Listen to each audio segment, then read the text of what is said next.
Hello and welcome to today's Talking Point presentation. I'd like to begin by acknowledging the traditional owners of the land on which we meet today and pay my respects to elders past and present. I extend that respect to Aboriginal and Torres Strait Islander peoples listening today or in the future. My name is Rowan O'Gell and I'm the Strategic Lead of the National Addiction and Mental Health Surveillance Unit at Turning Point and a Senior Research Fellow at Monash University. I'll be facilitating today's talking point on Family Drug Treatment Court, improving outcomes for parents experiencing addiction and their children in child protection proceedings, presented by Matt Wilson. Talking Point is a regular series of publicly available lectures that aim to inspire, inform, and challenge our notions of what we know about addiction and its impact across society. We like our webinars to be as interactive as possible, so please ask questions via the Q&A function, and these questions will be answered by Matt at the end of the presentation. Our webinars are recorded and are later made available on the Turning Point website. Now it's my pleasure to introduce today's presenter, Matt Wilson. So Matt is the Statewide Program Manager of the Family Drug Treatment Court in the Children's Court of Victoria and led the court to be awarded the 2019 Victorian Protecting Children's Award, prestigious Robin Clark Making a Difference Award. Matt has almost a 30-year history working in a range of statutory, clinical, leadership and managerial roles across the children, youth and family sector. Matt's academic qualifications lie in social work, child, adolescent and family mental health, child and family practice leadership and addiction science, including our very own Masters of Addictive Behaviours here at Turning Point and Monash University. Matt is also a 2020 Churchill Fellow and a 2023 Policy Impact Fellow through the University of Queensland's Centre for Policy Futures and the Winston Churchill Memorial Trust. So welcome, Matt, and I'm going to pass over to you. Hey, thanks, Rowan, and hi, everyone. I'd also like to start by acknowledging the traditional custodians of the land that I'm speaking to you all from today, the Wurundjeri people of the Kulin Nations, and pay my respect to their elders, past and present. And I'd also like to acknowledge the traditional owners of all the lands on which the Children's Court of Victoria does its work, and particularly to the Yorta Yorta and Bannerang people, on whose lands, alongside the Wurundjeri people, the Family Drug Treatment Court operates. It's a real pleasure to have the opportunity to speak to you all today about the Family Drug Treatment Court. It's a real professional privilege of mine to manage this program, and alongside the work of the wonderful staff that we have.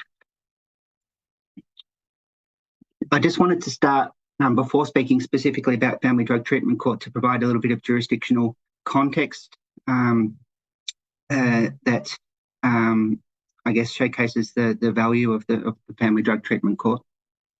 And this data actually came from the thesis that I did in the Master of Addictive Behaviours that Rowan just mentioned. So we know that parental ARDs is reported to be prevalent in 70% of primary applications to the Family Division of the Children's Court, which is the division that deals with child protection matters. And parental ARDs is reported to be prevalent in 77% of all of those applications where children have been taken into emergency care. And if we look at all of the applications across the court where children have been taken into emergency care, it's 90% of those report parental ARD use.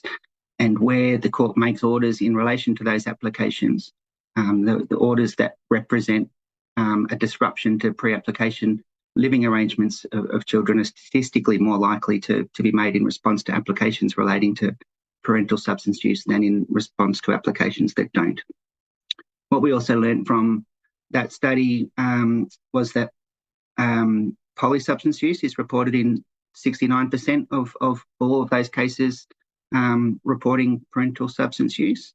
And where parental substance use was reported, was 30% reported in relation to a female parent only, 20% in relation to a male parent only, and 50% in relation to more than one parent figures. And I think, the data, particularly around men there, probably speaks more to the under-engagement of men in these processes than anything else.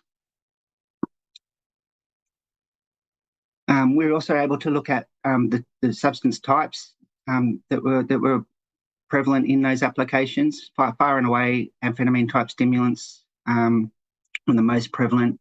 Again, I think all of these substance types will be significantly underrepresented in the data, and that's really due to the nature of the sample that the data was taken from. They were primary applications, so that first application that Child Protection make to the court. If we were to include subsequent secondary applications, where more information is available, the representation would be a much higher.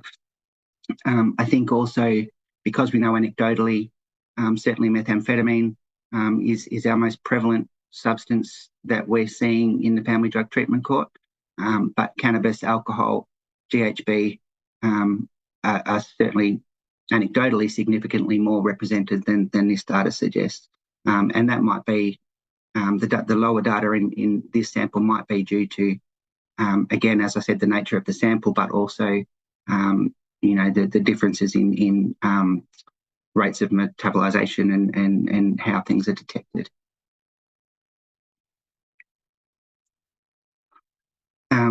We also know that applications that relate to parental AOD use are more complex than other applications that the court receives if we measure complexity by the number of comorbidities that sit around the AOD use. And the ones that we tracked were family violence, parental mental health, adverse mental health, parental criminal justice interface, cognitive impairment, and parental homelessness or housing instability. And in that second, the lower chart there, you can see the prevalence of parental AOD use within the applications relating to each of those comorbidities. So, for example, in applications relating to family violence, alcohol and other drug use was prevalent in nearly 80% of those applications. So, parental AOD is a big problem for the work of the Children's Court, and certainly represents some of the greatest complexity that the Children's Court manages. So to introduce the Family Drug Treatment Court, it's first and still the only kind of its kind in Australia. We started in 2014, so we celebrated our 10-year anniversary this year, and we now sit in 2 locations in Broadmeadows and in Shepparton, and Shepparton celebrated its 5-year anniversary this year. So it's a voluntary, non-adversarial, solution-focused court program, providing parents who have lost the care of their children the very best opportunity to achieve a level of recovery that can allow reunification to occur. And we do that through intensive court-based judicially led case management for a period of 12 months. So the program goes for 12 months, and then there's an additional 6 months of aftercare following that 12-month period. It involves frequent judicial monitoring of lessening frequency as participants progress through phases, and we'll go through the phases and that intensity shortly. And we also offer access to tailored resources, including addiction-specific parenting programs, peer mentors through self-help addiction resource centre, and from time to time other ancillary programs. And those programs really are about driving connections amongst our participants, and also really collaborative relationships with key stakeholders, including Child Protection, to ensure that there's consistent informed decision making across the interface between all of the parties to a proceeding in the court. So I want to show a video that we just had made this year for our 10-year anniversary that will give you guys a bit of a sense of what the Family Drug Treatment Court is.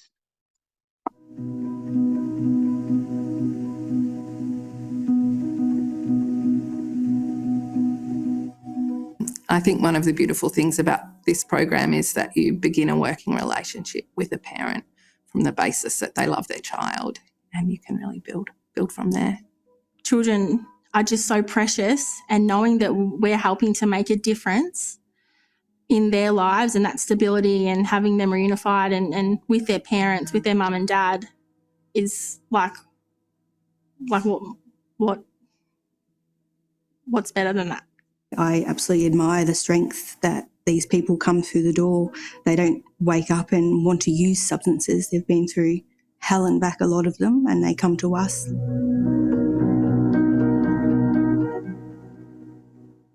Because they're so wounded by the time they get here.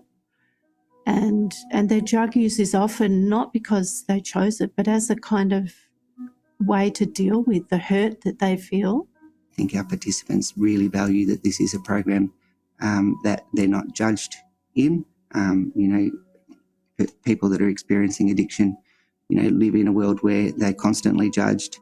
They live with the stigma of addiction, and they expect to encounter that here. But they quickly discover that they're not judged. The magistrates never gave up on me, always found something in me that I didn't find in myself. And when I would come back, oh my God, it's going to give me theory. But when I would come back and they opened up so many doors for me. And I've been a magistrate for over 30 years, and being head of the Family Drug Treatment Court is a real joy. It's something I'm passionate about because I feel that I'm making a difference in this court. The whole wraparound service and the team is what makes the program. Without that, it's just, a magistrate sitting in court, really. And that's what differentiates this from mainstream court. You can practice a therapeutic approach in mainstream court, which essentially is one of listening and kindness and encouragement, but it's not the same as having the follow-up and the backup of the team and the case management, essentially. I've been on drugs for 18 years, meth and heroin. I was very hard for me to try to get help and work with the EHS and whatnot. So, coming to Family Drug Treatment Court, because there's so much you have to do and not to stuff up. So, God, he's nailed it. It's good, so yeah. And it took me, 6 months and I got my children back into my care. Yeah, they see a different mum. They see, happy mum. They're lovable. And, they're very surprised how far I come. Always used to make me sad because I never knew how close I was to getting it. I said, all I want to have is my boys sleeping over, sleeping in my bed, having fish and chips and watching a DVD. It's not a huge, big wish I want to go to Disneyland and have all this money. It's just something really, really simple that seems so far away. And when I got that first sleepover, I just cried. I didn't want to let them go. I didn't want to let them go back. Many of these people have never had one single positive word said to them in all their lives. And so they don't trust when you say something positive. They don't believe it because they've never really heard it much. And so to have that positive reinforcement for just tiny little things that they've done well really boosts their self-confidence to believe that they can recover from addiction. Giving them that hope and planting that seed that recovery is possible, it's very hard at the start and you might not get it the first go, but stay adamant, keep going, because the gifts of recovery that you get are beyond my wildest dreams. It's not just drug addiction per se that brings them to court. Often there are underlying factors that contribute to their drug addiction. It may be mental health, it may be family violence, it may be lack of accommodation. And if we can help them with all those other matters as well, that assists them in them getting off drugs and getting their children home. So we have the child protection practice leader that sits at our hearings every Thursday. And so if there are any issues that are identified by the parents, the child protection practice leader is able to get some traction. They want to return every week to talk about how proud they are that they successfully completed 3 clean screens, or they were able to have unsupervised contact with their child and see how happy their child was to be able to be taken to a park or to go to the swimming pool with them alone. Just having that constant support was really good, and they really push you to do better. It made me realise I need to wake up to myself, and I do have a problem. And I've got full custody of my son now. If it wasn't for the drug treatment court, I've said this to the end quite a lot of times, like if it wasn't for that program, I probably would be still out doing the same things. It was really good that they accepted me on the program and the support they gave me throughout. So during the hearings as well, there's a lot of tears. It's about connecting as well. Like the opposite of addiction is connection, and we're all connecting at that table, you know, really feeling what they're feeling and seeing what they're going through, hearing what they're going through, and acknowledging that this isn't where they want to be and how can we get you to where you want to be. My experience is that many parents that we see have also been subject to child protection proceedings themselves as children. So there's that intergenerational circle that goes around and around, and it's really hard to break. I think a family I worked with where we had 2 parents on the programme, so both a mother and a father. Their little boy was out of their care, and it looked really hopeless that they were going to achieve reunification until they came to family drug treatment court. I tried many times out in the community to do it on my own, no successes. But as soon as FDTC gave me that opportunity, it was like I couldn't believe, there was proper support. I'm from the Narrandjeri in South Australia and Wombire up in the Northern Territory. I think, the program itself is a very culturally safe program, and the participants feel welcome and culturally safe in the program. They feel like they can talk to anyone and not feel judged, and they feel safe. So it's really good to see families come through the court and have their children returned back to them. When a First Nations parent comes onto this programme, they're more likely to achieve reunification than a non-First Nations parent, and that's pretty remarkable. Yeah, I think the great thing about the program is they help them get that connection back as well. It's not just about their recovery, it's about their connections back with their mob and the community. So you find grandparents, aunties, uncles all reconnecting back with this participant, and it's really beautiful to see them all have a community, because they say, Aboriginal and Torres Strait Islander families have a village to raise the children. So it's good to see that village come back together. One particular woman, we calculated the Ks that she walked just to do urine screens, and it was 105 Ks in a week that she walked, because there was no transport, and living regionally, we don't have ready access to public transport. But rain, hail or shine, she walked to get those urine screens done to get her children back in her care. We're trying to achieve permanency and stability for children. We don't want a quick fix solution. We want a sustainable long-term solution that sees these children back at home with their parents for good. We don't want them coming in and out of care. We want them home for good, which is what is really great about the Family Drug Treatment Court, is the 12-month program. Even if parents have their children back after 3 months, the program still goes for 12 months. They get that ongoing support for that whole period, and then a 6-month aftercare period. So it's actually really supportive of our families, and therefore our children get their parents back. And it's a beautiful thing for child protection to see children return to their parents' care. That's what all of our goals are. We change lives not just with the parents that we work with, it's their children and their children and their children. It's not just one life that we're touching. It's the generations that come after that.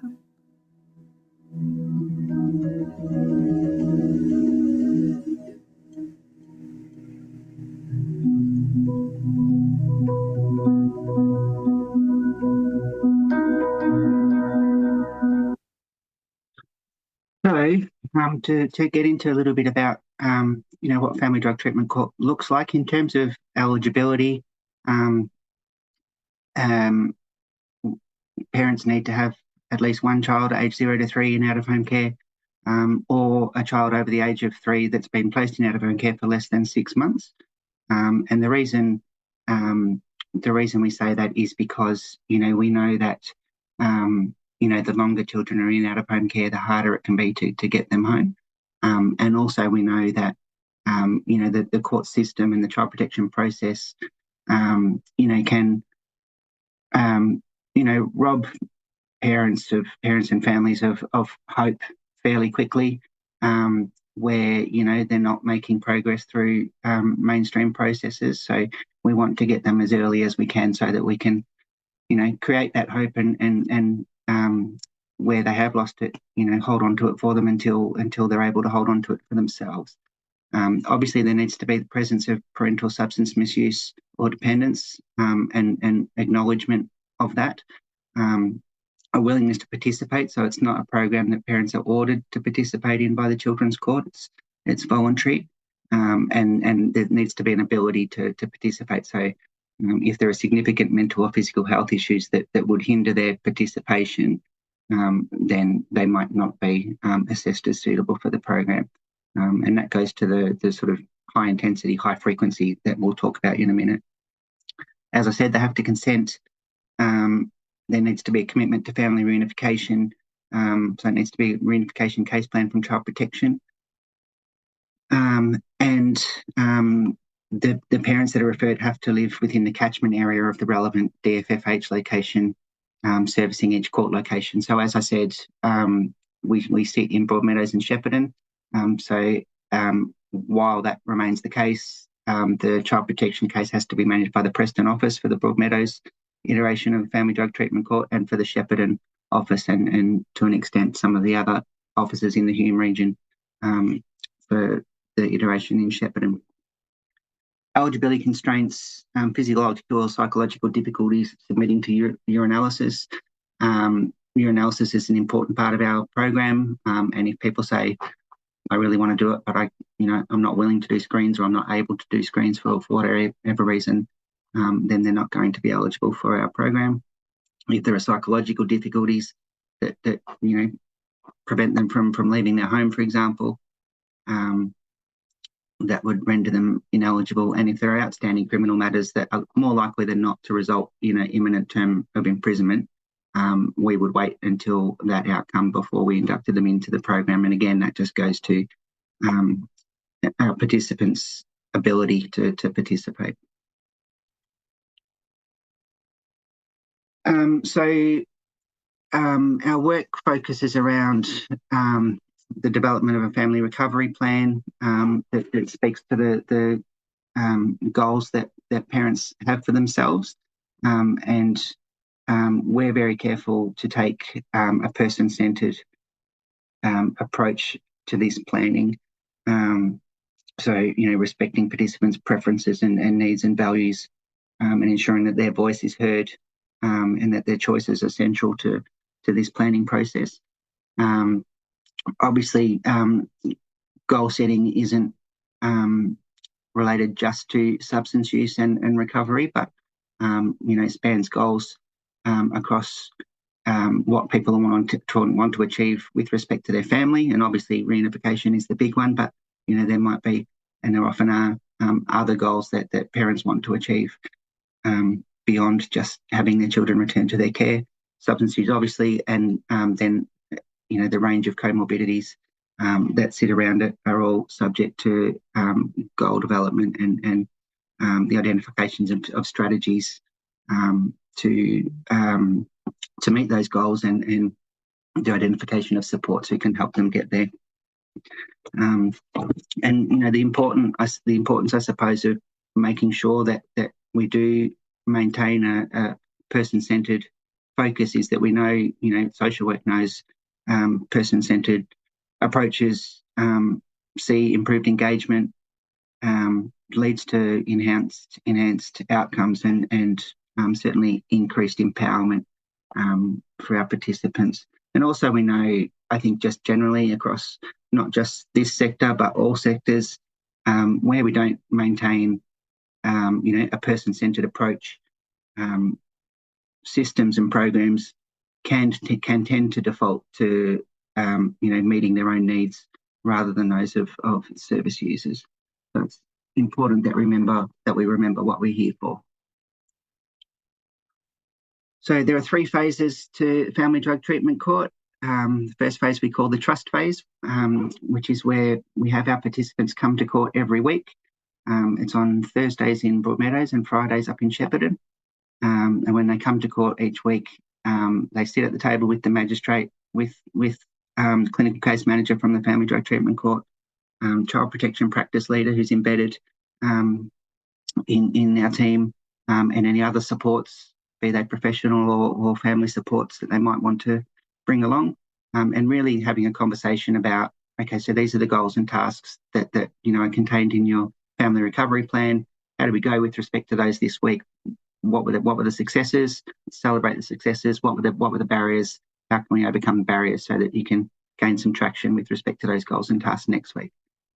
In the first phase, our participants are required to attend urinalysis 3 times a week, Monday, Wednesday, Friday. They have a meeting with their clinical case manager at least once a week. And we also expect them to be attending contact with their kids as arranged by Child Protection. Phase 2, which we call the readiness phase, is where people are only coming to court once a fortnight. They're attending urinalysis twice a week, but most of the other commitments remain the same. And in the third phase of the program, which is usually where participants have already achieved reunification with their kids, or they're in the window where that is thought to be pretty imminent, then where they're only coming to court once a month. They attend urinalysis once a week on a random basis, and the engagement with their clinical case manager might look a little bit less frequent. The progression through the phases is really based on goal attainment. So there's a family recovery plan attached to each phase, even though it's reviewed many times within each phase. And when participants have achieved the goals and tasks of the plan for each phase, we'll put them up to the next phase. And phase 3 really, we're really looking at sort of relapse prevention most of the time, and getting participants ready to move away from the high intensity, high frequency engagement with us at the court, and to foster those connections in the community again that will see them continue the recovery beyond their time with us.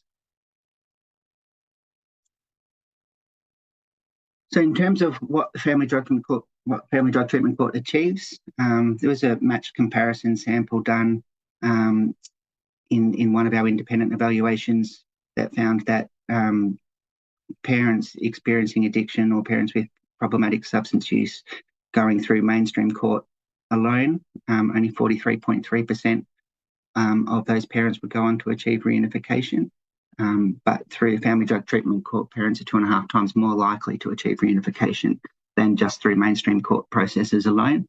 And the longer participants stay engaged with our program, the greater the likelihood of reunification is. So for participants who maintain an engagement with us for at least 9 months, 69% of them have achieved reunification. And for the 12-month engagement, it's actually between 76 and 94% now. So 94% reunification rate for those participants who graduate from our program.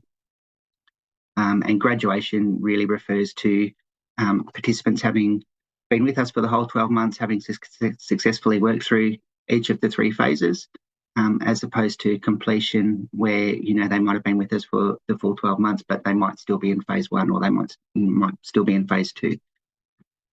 Where reunification happens through participation with us, it happens a lot sooner, an average of 1.4 years compared to 3.5 years through mainstream court processes alone. And that's really significant when you think about, how much of a child's childhood those years comprise, and particularly where we're looking at children that are under 3. And I should say, in relation to the eligibility criteria, and that sort of must have a child under the age of 3 or a child of any age, provided they've not been in out-of-home care for more than about 6 months. We're pretty flexible with that. We don't really turn people away if they don't sort of fit within those constraints.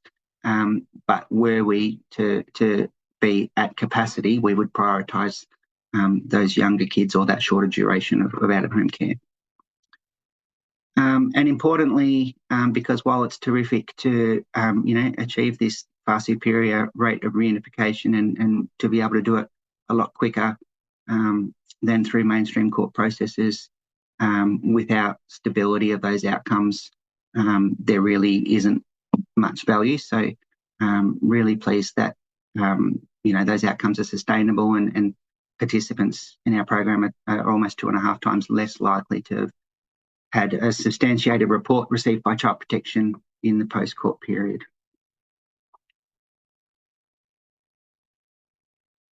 So just a graphic representation of that reunification rate by time on program. I think one of the really pleasing things about this is that the similarity in the rate of reunification by time on program between the program in Broadmeadows and the program in Shepparton really indicates that it's, to me at least, that it's something inherent to the program that provides this value. It's not personality dependent on the staff or on the judicial officer. There's something inherently consistent about the program across locations. And really pleasingly, as was referenced in the video, pretty similar rates of reunification for First Nations and non-First Nations families. And this graphic is a little bit out of date now, but for First Nations participants who graduate from our program, they're actually slightly more likely to have achieved reunification by that time than non-First Nations families. But bearing in mind that 94% of all graduations have seen reunification occur. The difference is fairly marginal, but a significant one, I think, when you think about what Child Protection and what the Children's Court can represent to First Nations families, particularly operating in the shadow of stolen generations. It can be a really difficult space for First Nations families to come and learn to trust personnel and trust the process, so that we have success in that regard, I think, is really terrific.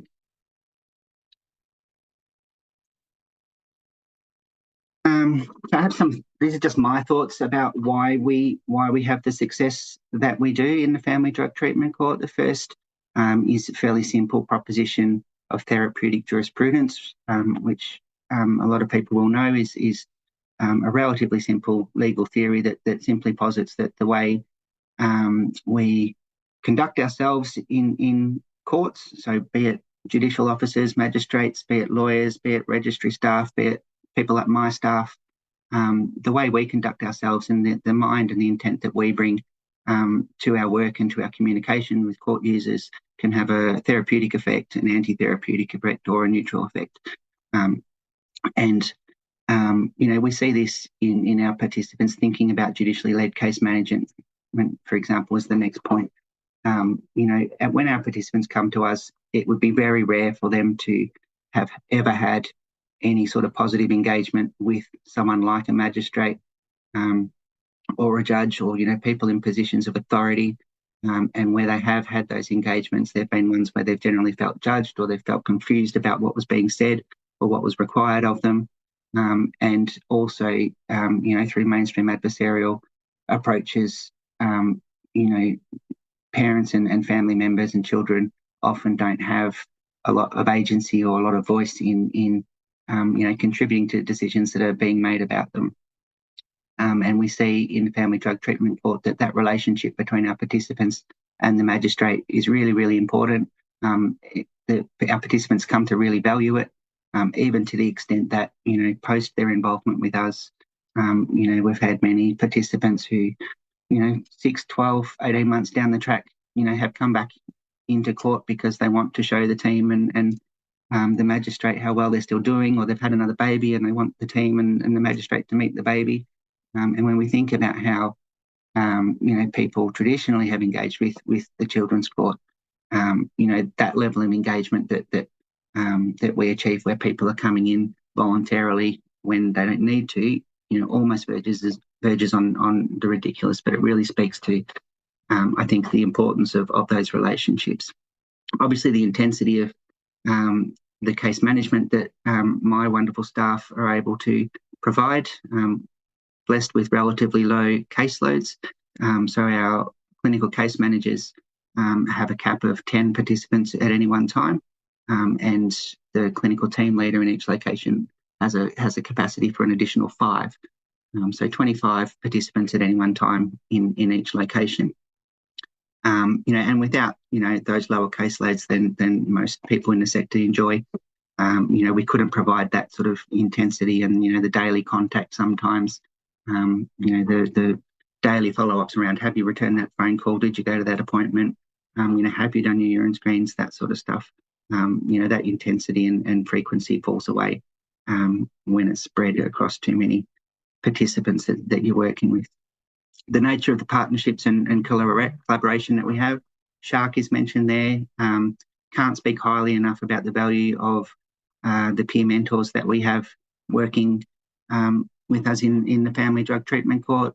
That lived experience perspective, not only provides a capacity to speak to a knowledge that,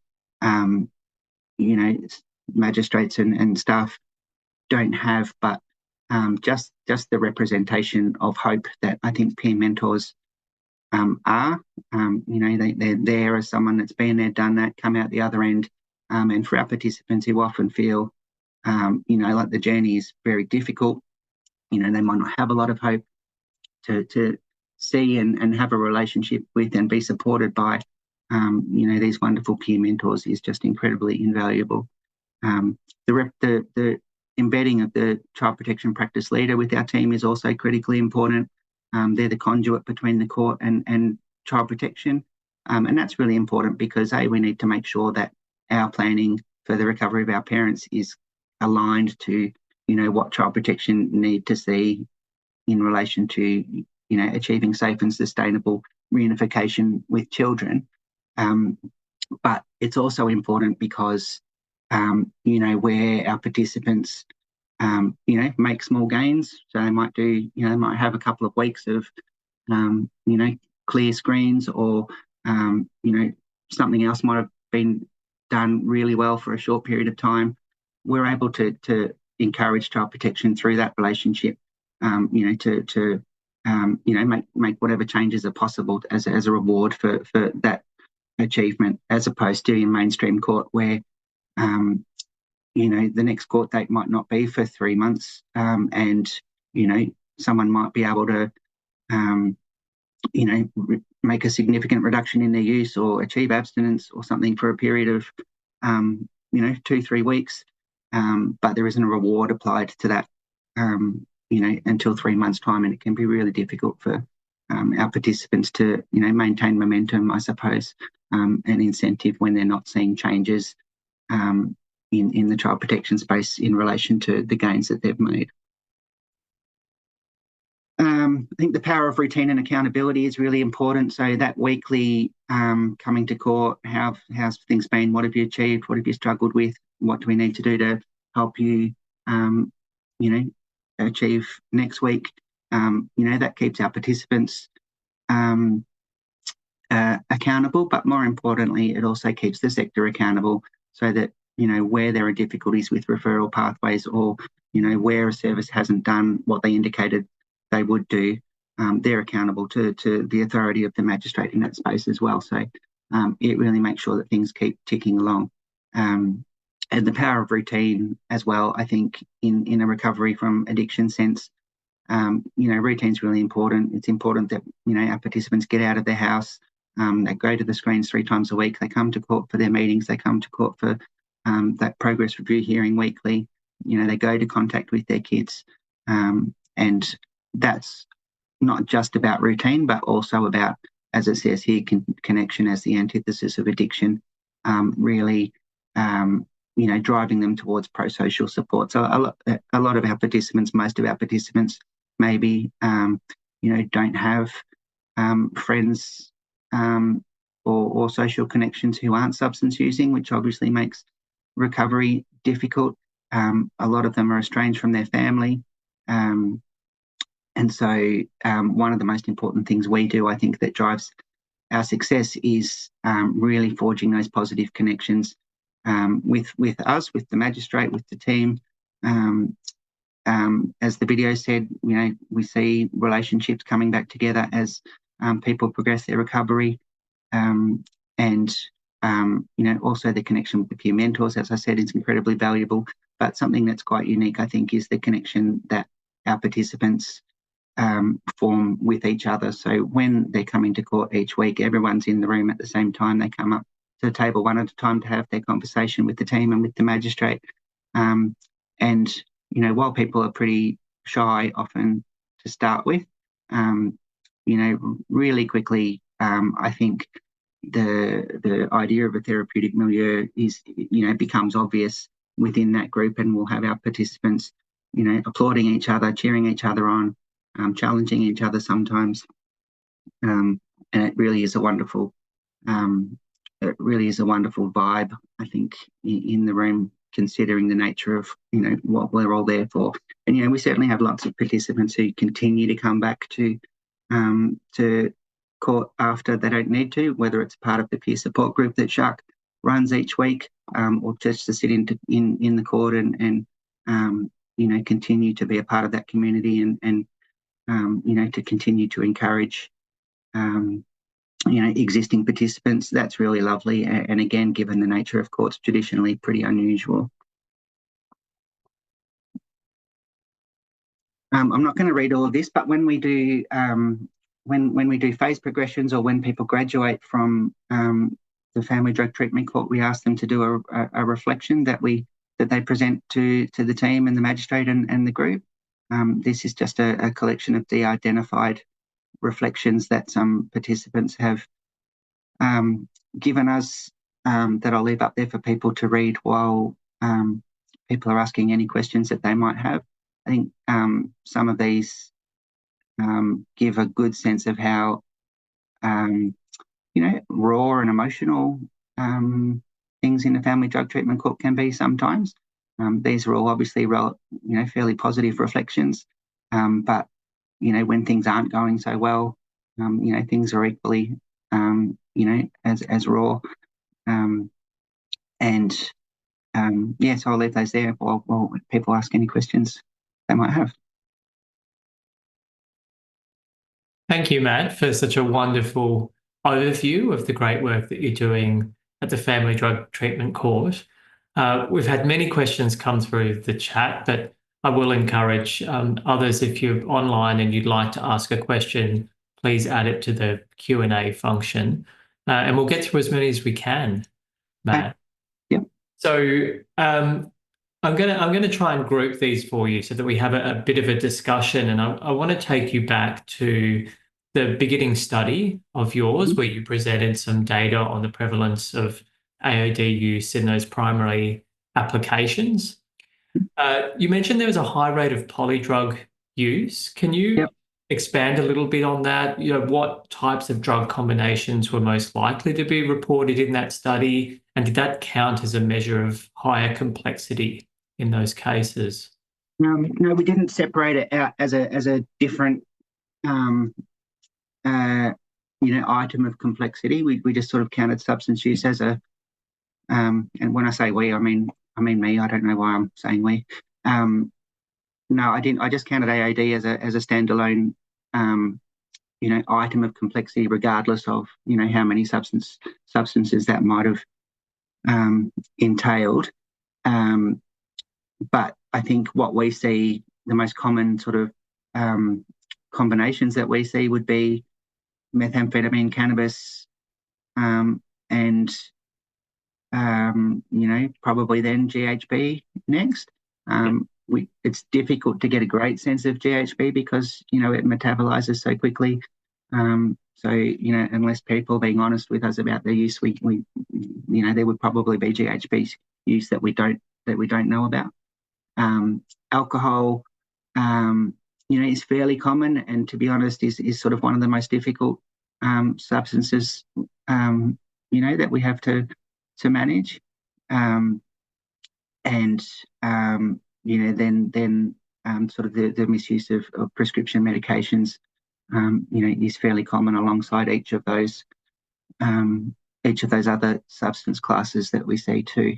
So, we don't see a lot of heroin, we don't see a lot of cocaine. Those are sort of our most common. But most of our participants, I can't think off the top of my head of any of the participants we've had over 10 years, apart maybe from people who have difficulty with alcohol. Most people, are using at least one or more substance, that have sort of accumulated over, their substance using life. Thanks, Matt. Also related to that study, you presented very on a slide that broke down by different drug type or preparations, and you had one listed as ATS. So we've had a clarification. Can you just clarify what ATS is? That's just amphetamine type stimulants. So, methamphetamine would be, so methamphetamine is the most common, single type of drug that we see, but within that study, that referred to substances that were reported as, amphetamine. So it could have been methamphetamine use that had just metabolized in urine to amphetamine, or it might have been speed use. But yeah, so there's a bit of crossover between the amphetamine type stimulants and the methamphetamine. Thanks, Matt. I'm going to move on now. We've got quite a few questions around coverage and capacity of the court. So the next few questions are going to revolve around that. Okay. I'm going to start with a question from a clinical program manager in New South Wales, just asking for a little bit more context on how the Family Drug Treatment Court got off the ground, with a reflection that they're very much needed in New South Wales. Yeah, 100%. And there isn't a place where there isn't a need for a family drug treatment court, to be honest. But because that 70% of first primary applications that indicated parental substance use, that was sort of a statewide focus for Victoria, and there's not really any reason to believe that other states and territories would be different. So as a Churchill Fellow myself, it's coincidentally the Family Drug Treatment Court was born of a Churchill Fellowship undertaken by then Magistrate Greg Levine, and that was really in response to, as all innovations are, the identification of, wow, we've got this big problem in the Children's Court with parents using substances. We're not succeeding in helping them achieve recovery. Where in the world there must be someone doing it better than us. So he went off and looked at drug courts throughout the US and the UK, and came back and there was sort of a perfect alignment of all the moving pieces that are required to get these sorts of things off the ground. And he was able to establish the Family Drug Treatment Court first in Melbourne, but centering around what would be Broadmeadows. This is the Broadmeadows Court wasn't built at that time. We've gone from strength to strength. Hopefully we're in a position to expand when the opportunity comes into other locations in Victoria. And I would love to see, in New South Wales, something similar in other states. We did actually give some evidence to the inquiry into methamphetamine use that happened in New South Wales prior to the pandemic, and it was a recommendation of that inquiry that New South Wales trial a family drug treatment court. But that report came out, I think, literally, 3 or 4 weeks before the pandemic hit, and I don't know that it's been revived since then. Okay. Thanks, Matt. So we've had quite a few, I guess, follow-ups there asking about people based outside that area or region. For eligible participants, apart from that area, geographic area where they live, in terms of the catchment, is there any likelihood of families being able to be managed through that Broadmeadows family drug treatment court or not? Not really, because the nature of that child protection practice leader as the conduit between the office, the child protection office that's doing the case management in the court, is so important that we can, leverage that the power of that relationship to influence decision making within child protection is so critical. There's also a geographic barrier. Lots of our participants, don't drive, or if they do drive, they probably shouldn't be.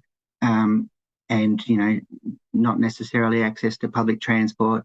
And because we do require them to come with such high frequency, particularly in the first phase, we've experienced even where we have participants that are living in another part of Melbourne, for example, but the child protection case is still held in Broadmeadows.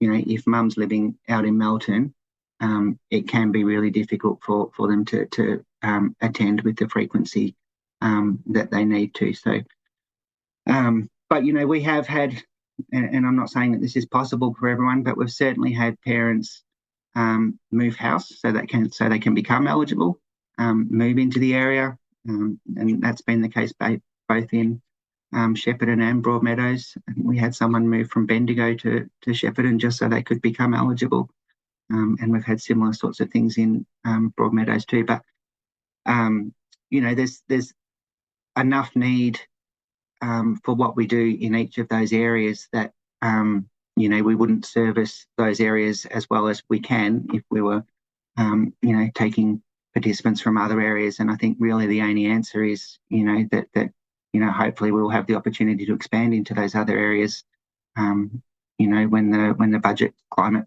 sort of supports that. Thank you, Matt. The next question is from an AOD intake and assessment worker, just asking who can make referrals to the court. Really anyone. So the referral to the Family Drug Treatment Court comes from the magistrate. And the reason for that is, we're embarking at that point, we're embarking on a 12-month program. We need to make sure that everyone that's involved in the family is across that. If we've got a non-substance using parent, who's a party to the case, they may not necessarily want to wait for 12 months while, the other parent is engaging on a recovery. So it's important that it's really transparent within the court, but anyone can suggest to the court that referral be made. So initially, when we first started 10 years ago, most of those referrals came from child protection, but increasingly referrals now come from, or the suggestion for a referral come from parents themselves as word of mouth spreads, within community, from their lawyers, from family members, from AAD, and an AAD worker might suggest to the person that they're working with, look, if you're going to court, I heard about this family drug treatment court, suggest it, see what happens. But yeah, really the suggestion can come from anyone. Okay. Yeah. And what's the current wait list time for the court, either in Broadmeadows? We don't have a wait list. Bring it on. Bring it on. We're ready to go. Yeah, if you've got someone in mind, suggest it. All right. I'm going to take that point and pivot to asking you some questions perhaps about challenges or more difficult situations. So can you comment on the difficulty of a parent couple relapsing due to influencing perhaps each other or each other's behaviour during that time that they're with the court? Yep. And look, we do have some intact couples that come into the program. They don't often leave as intact couples. I sometimes say we're a little bit the opposite of Love Island in that respect. It is because often, certainly not always, one parent will be either more committed to their recovery or more successful in achieving a level of recovery than the other parent, and because of what's at stake, I suppose, which is children being returned to a parent's care. A parent that is succeeding at a higher rate than a parent who isn't can get pretty impatient with their partner that's not succeeding. We haven't had very many intact couples that have stayed as intact couples. I would have to say anecdotally, mostly it's mums that, progress at a greater rate of knots than dads do, but that's certainly not always the case. And it's certainly not always the case that, that relationship where people are both substance using is always problematic. We've certainly had participants who, have been able to encourage each other really well and champion each other and, have gone through really successfully together. And I mean, that's really rewarding when you can give two parents back to a kid. It's a pretty wonderful outcome. And I think, probably, I don't know if I have evidence to support it, but where that happens, those are probably even more sustainable outcome in terms of recovery, because there is that greater connection and, connection being so critical to, sustaining recovery. So where it works for a couple, it's fantastic. In our experience, it often doesn't. But, that's not just about recovery. That's also about, most of the mums in our program, are experiencing or have experienced family violence, either in that current relationship or previous relationships. There are a range of reasons why those relationships sometimes fall apart. And, if the cloud of addiction or cloud of being substance affected can be lifted for long enough, sometimes people, have an opportunity to look around and say, oh, this is not the life for me, or I deserve better than this, or whatever it might be. And that can be the catalyst. Yes, for sure. And you talked a lot about successes and showed, very high and wonderful success rates. But from your reflection, what are some of the biggest challenges facing the court today? Biggest challenges. Look, I think I don't want to be the millionth person that you've heard this week talk about, things like cost of living and whatnot, but everyone's life is getting so much more difficult, across the board, which obviously, worsens the nature of addictions. It worsens, adverse mental health conditions. It worsens, housing instability, all of that stuff that goes to recovery capital. When things are that much more difficult, when things are that much more complex, it can be a lot more difficult to, achieve a level of stability with participants that then allows them to, focus on doing the really hard yards in terms of, engaging in their recovery. So I think we see more and more of those comorbidities that sit alongside, the substance use, which obviously compounds complexity and makes the work that much more difficult. But, if we maintain that person-centered approach and make sure that, the goals and strategies that we're working on are ones that are driven by the express needs of our participant and the choices that they want to make and the decisions that they want to make, then we gain their engagement. And once we have their engagement and it's genuine engagement, then we can make some traction with respect to that complexity. I think that's probably the greatest difficulty at the moment. I think also, that it is a case of postcode justice to an extent that, we do only have family drug treatment court available to those families in the northern suburbs and in Shepparton. That's difficult for me because I know that we've got such a wonderful product, that could make, an amazing difference to families all over Victoria and throughout Australia.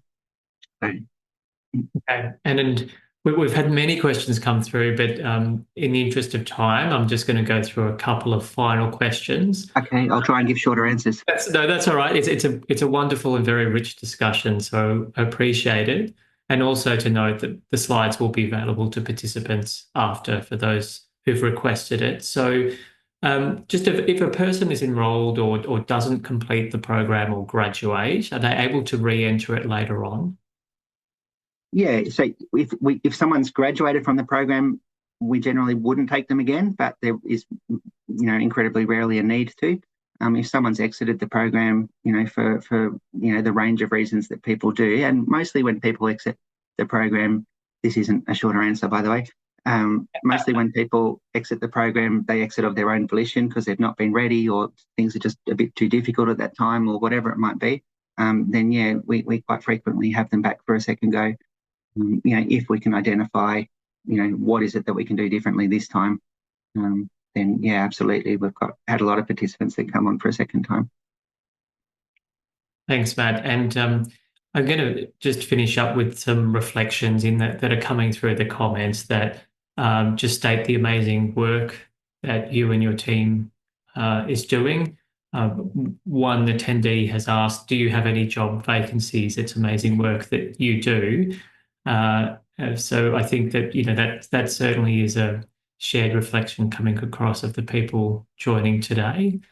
That's really nice to hear, and it really is on the staff, that I'm lucky to have. They do amazing work, and because they experience the work as being rewarding, we tend not to have a lot of turnover. So sorry for whoever's looking for a role, but keep your eyes peeled just in case we do at some point. All right. So the slides will be available to people who've signed up via the email that you have sent through to us. I want to close the session by thanking Matt for his time and wisdom and talking through something that clearly is life-changing, based on those reflections that you've presented here on the slide. It's wonderful to have you back here at Turning Point, Matt, and thank you so much for joining us today.